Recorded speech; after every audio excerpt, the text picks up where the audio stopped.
Hello everyone and welcome to history class. आज की इस वीडियो में हम पढ़ने वाले हैं पिट्स इंडिया एक्ट 1784 को। सबसे पहले हम देखते हैं court of proprietors. Court of proprietors कौन है? शेयर होल्डर्स हैं ये। East India owner of east India company. East India company जो ब्रिटिश ईस्ट इंडिया कंपनी है उसके ओनर कौन है? उसका ओनर है court of proprietors. In court of proprietors के पास वोटिंग राइट है और इलेक्टोरल पावर है।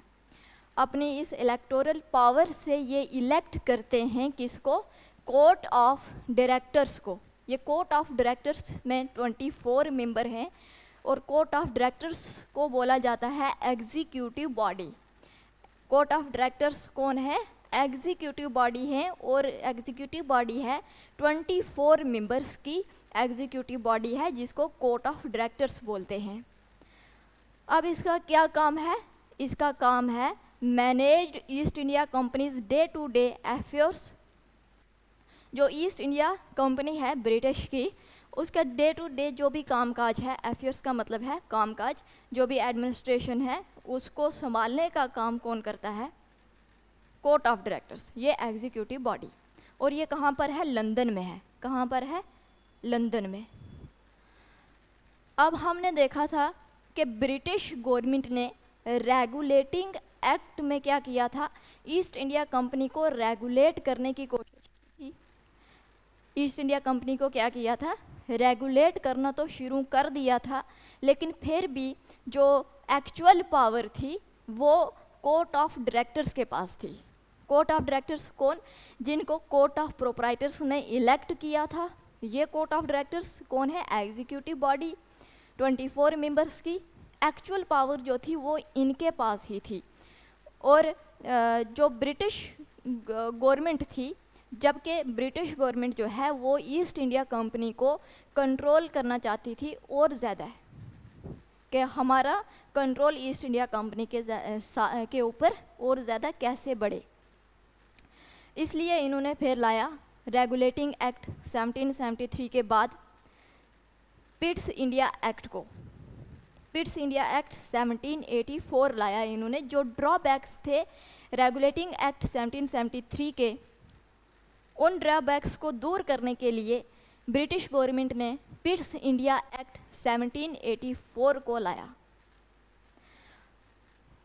अब उस टाइम जो ब्रिटेन का प्राइम मिनिस्टर था उसका नाम था विलियम पिट्स।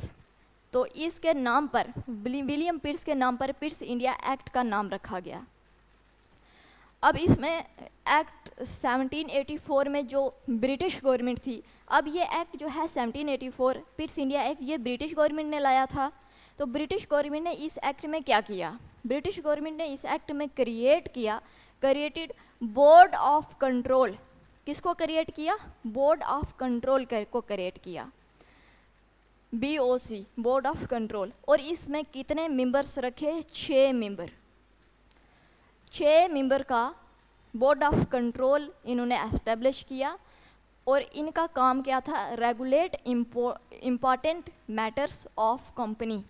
कंपनी के इम्पॉर्टेंट मैटर्स को रेगुलेट करना, ये काम था बोर्ड ऑफ कंट्रोल का। अब हम देखते हैं ब्रिटिश गवर्नमेंट ने क्या किया? बोर्ड ऑफ कंट्रोल को एस्टैब्लिश किया, बोर्ड ऑफ कंट्रोल को क्रिएट किया। और ये जो कोर्ट ऑफ प्रोप्राइटर्स हैं इन्होंने क्या किया? इन्होंने इलेक्ट किया किसको? कोर्ट ऑफ डायरेक्टर को। ब्रिटिश गवर्नमेंट ने बोर्ड ऑफ कंट्रोल को क्रिएट किया, बोर्ड ऑफ कंट्रोल को एस्टेब्लिश किया, किस में?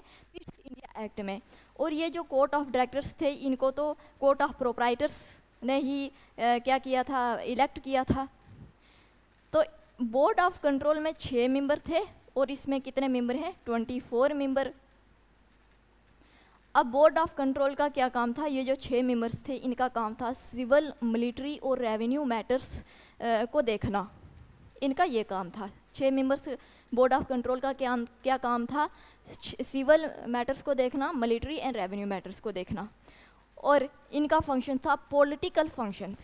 इनको क्या करना था? पॉलिटिकल फंक्शन करना था। अब ये जो कोड ऑफ डायरेक्टर्स, जिनको कोड ऑफ प्रोप्राइटर्स ने इलेक्ट किया था, ये 24 मेंबर, इनको क्या किया, इन्होंने कमर्शियल फंक्शंस के लिए बोला कि आप कमर्शियल फंक्शंस करोगे। किस में बोला गया? पिट्स इंडिया एक्ट में, जो ब्रिटिश गवर्नमेंट ने लाया था।